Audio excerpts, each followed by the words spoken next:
What's up everyone, this is Kefren, your favorite French Canadian. Today we're checking out a keyboard that's not only stylish but also packed in some really interesting feature. This is the ACO Mod 007B PC Santorini, and it's priced at around 170 USD dollar.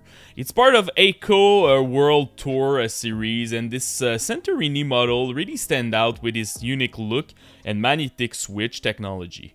We will dive into what makes it special and whether or not it's worth the price. Spoiler alert, it's a pretty cool keyboard, so let's get into it. First off, the design. ACO has gone all in on the Santorini theme, and it shows. The keyboard's blue and white color palette is inspired by the Greek island of Santorini, and there are some really neat design elements here. You got the artwork on the Enter, Shift, and Spacebar keys, and seafaring font on the legends that you won't find on most other keyboards. It's a bold look, and I personally think it adds a lot of personality to your setup. However, if you're more into minimalistic and understate design, this may not be for you. But for those of us who love team keyboard, ACO nailed it. The keyboard itself is a 75% layout, so it's more compact than a Thankless board, but still keeps all the essential function row, arrow keys, and a volume knob. It's a great space-saving option without sacrificing too much functionality. Now let's talk about the quality and sound. The Mod 007B is housed in a polycarbonate case, which feels sturdy and does a fantastic job of tempering the sound. ACO also includes layer of foam to further improve acoustic, and honestly, this thing sounds incredible. Here is my sound test.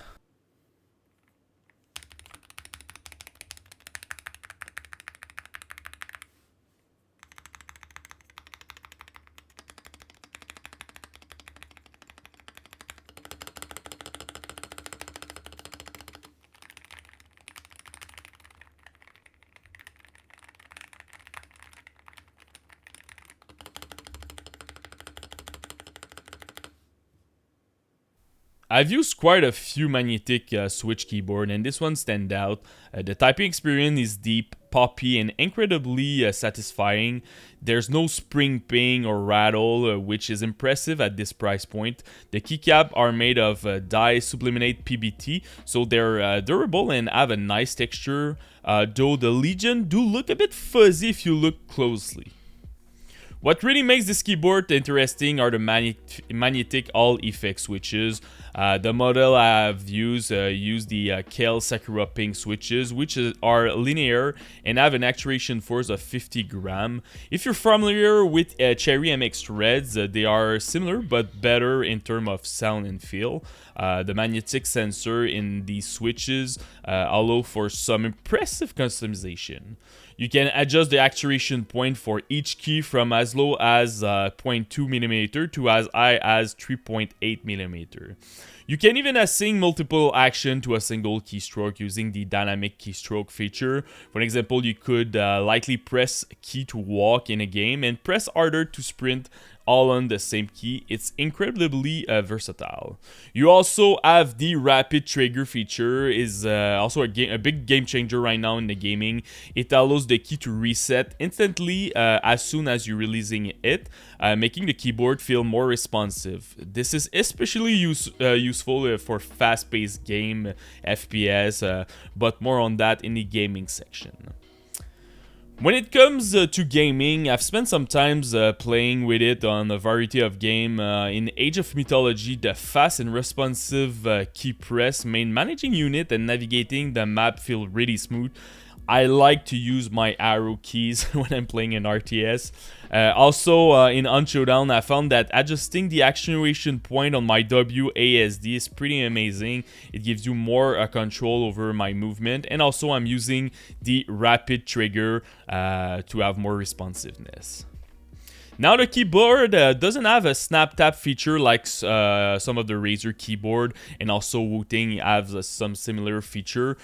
It's pretty popular right now in the shooter. However, feature like rapid trigger and the responsiveness are pretty fantastic on this keyboard. And interestingly, the snap tap is starting to get banned in competitive games like Counter-Strike. So this might not be something you will miss in the long run.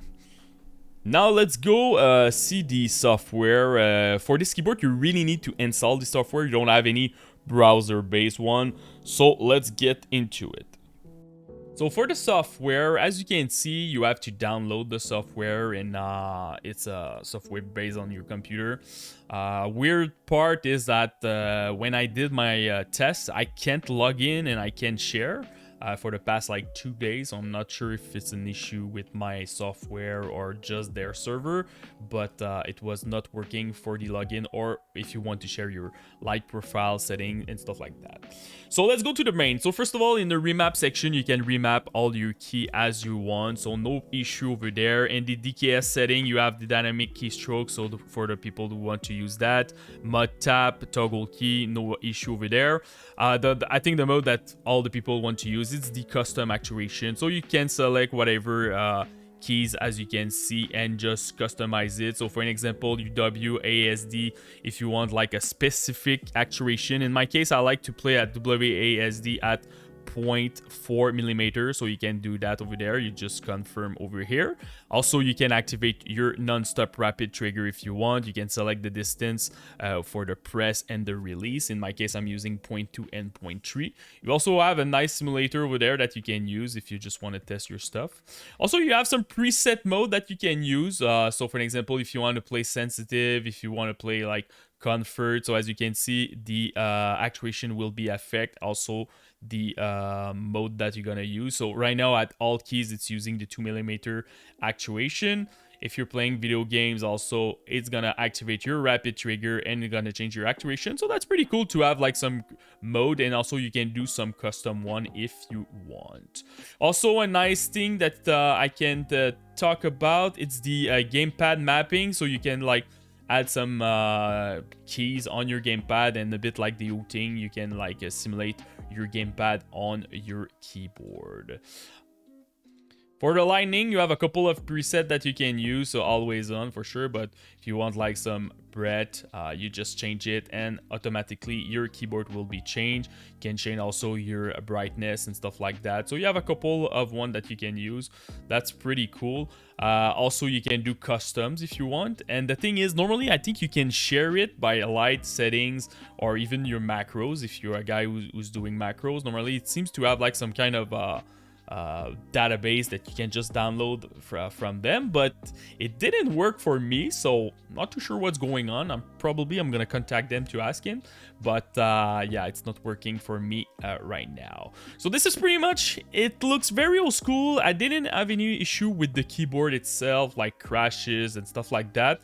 It's more about like the login and the share that was not working for me, but for the rest of it, honestly, it's working well. So now let's do my conclusion. So here's a quick rundown of the pros and cons of the ACO keyboard. First of all, for the pros, customizable actuation. You can adjust the actuation points for each key, which is great for both gaming and typing. Rapid trigger and dynamic keystroke. These features give you more control and faster response time, especially in games. Stylish design. If you love team keyboard, the Santorini look really stand out. Great typing sound and feel. It's thanks to the magnetic switches and sound dampening foam. The typing experience is incredibly satisfying. For the cons, software reliance. The keyboard heavily relies on ACO software, which could be more polished. No game emulation, so this feature is missing, unlike some competitor like the Wooting. And the last one, the software is a bit clunky. It's not the best UX and UI experience. To wrap things up, the ACO Santorini is a fantastic keyboard with a lot to offer. It's got a beautiful design, impressive customization option, and a really satisfying typing experience. The software could be use some refinement, and it's missing a few features like the gamepad emulation, but at 170 USD dollar. It's hard to find a keyboard that delivers this much value. If you're a fan of mechanical keyboard and want something that feels and sounds great, this one is definitely worth checking out. Thanks for watching, and if you found this review helpful, be sure to like and subscribe for more tech review. See you in the next one. Peace.